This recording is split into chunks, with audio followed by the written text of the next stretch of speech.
Hello friends, Tom Downey here for NFL Daily. NFL free agency is pretty much over, but there are still a few notable players left on the free agent market, and the biggest one out there is Gerald McCoy of the Tampa Bay Buccaneers. He was recently, at least I should say formerly of the Tampa Bay Buccaneers, because he was cut by them, saving $13 million in the process. Now, McCoy will of course have interest, there's no doubt in that.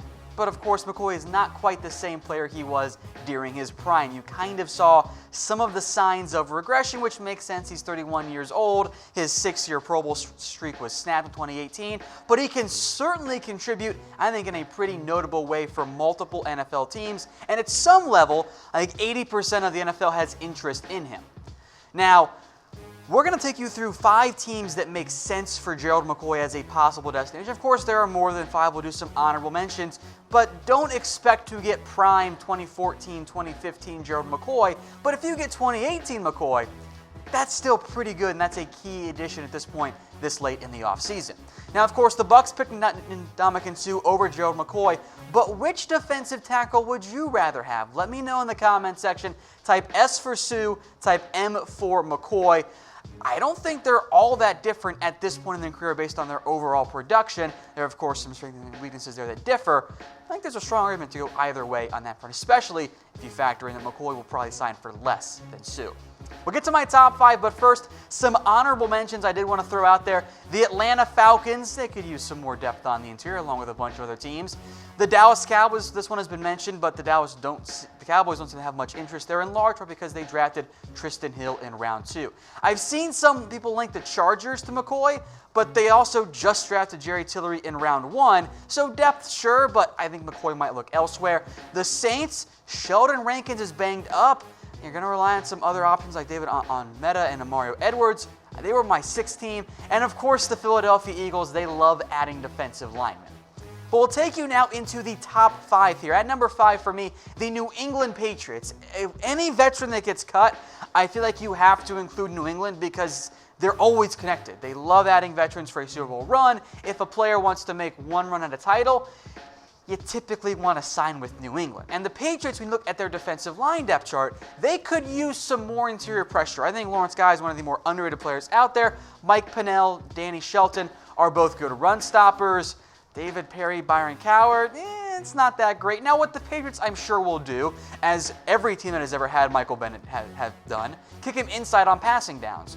But you don't always have to do that, and you do want more rotational players. You could bring in Gerald McCoy, have him play, let's just say, 60% of the snaps, still plenty of snaps for him to make a big-time impact.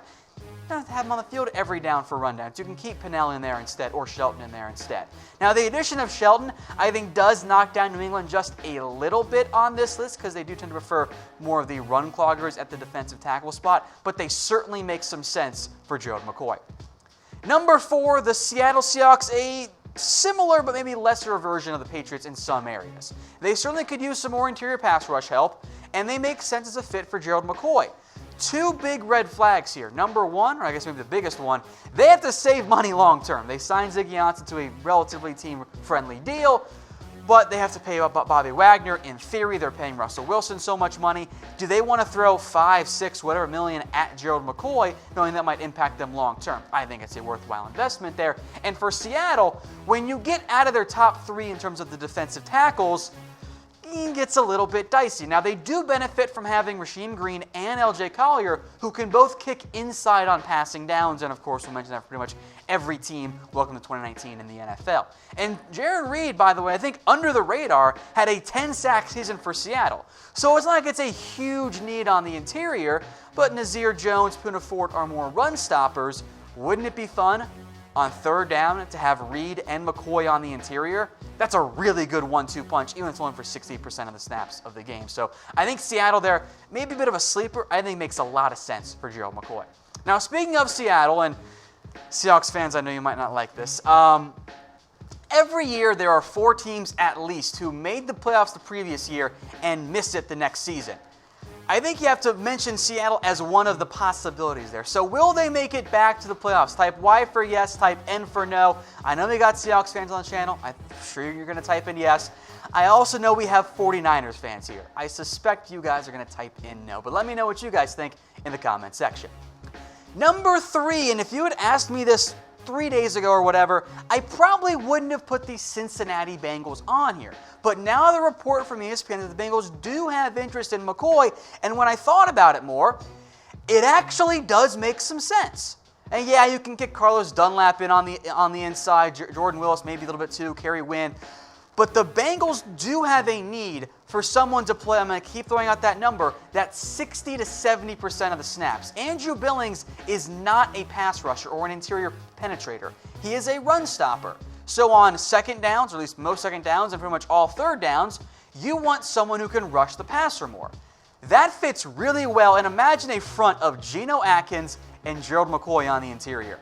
That's a really, really good 1-2 punch, even if McCoy isn't the same player he once was. Atkins remains, I think, one of the top defensive tackles in the NFL.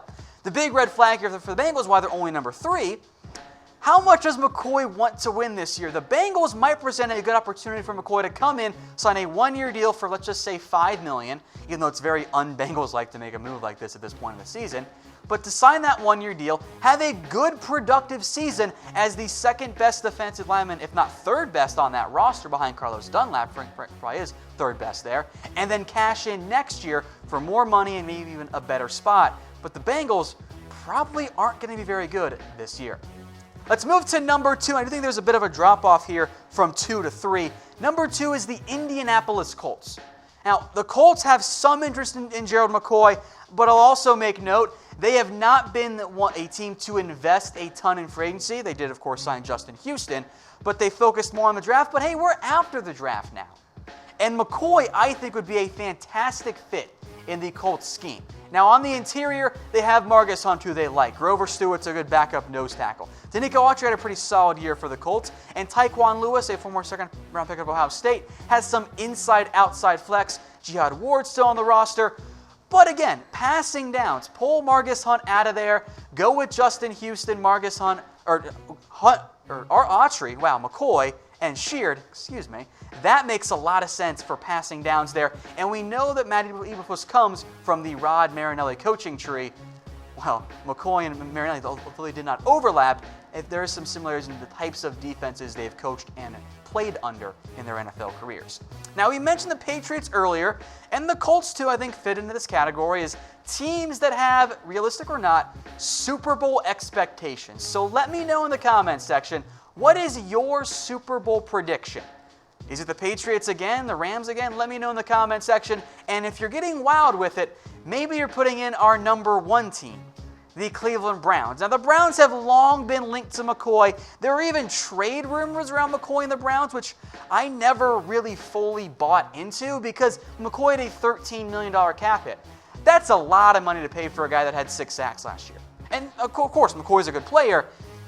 You could probably get him for half that on the open market now. Now, the report is McCoy could visit the Cleveland Browns, and although Myles Garrett says that the Browns don't need McCoy, and that's fine, that he's just backing up his own players, the Browns' interior defensive line depth is not that great. Yes, Chad Thomas and Chris Smith have that outside-inside flex on passing downs, and I love the pickup of Sheldon Richardson. Coley's a good number 3 defensive tackle. Larry Ojeanobi is a really good tackle too, but if one of those guys goes down, God forbid, are you going to rely on Carl Davis and Brian Price? And if you're the Browns in reality, as weird as this sounds to say out loud, you're all in right now. You're trying to make it a deep playoff run at minimum there. And Gerald McCoy, I think, certainly helps you in that category. So for me, Browns and Gerald McCoy, they make a ton of sense there. And I did not think we were going to be at a point where the Browns were the number 1 fit for a notable free agent because the money's there, the playing time is there, and the success on the field is also there. So we'll recap the top teams that could sign Gerald McCoy. Of course, the Browns number 1, we just mentioned them. The Colts at number 2, the Bengals at number 3, a sleeper there. Seattle number 4, and the Patriots at number 5. Those are my top 5, but I want to hear from you guys as well. What team will sign Gerald McCoy this offseason? Obviously, a bunch of teams we did not mention. If you want my thoughts on a team that I didn't include there, let me know in the comment section. Of course, let me know what NFL team do you think will sign Gerald McCoy this offseason.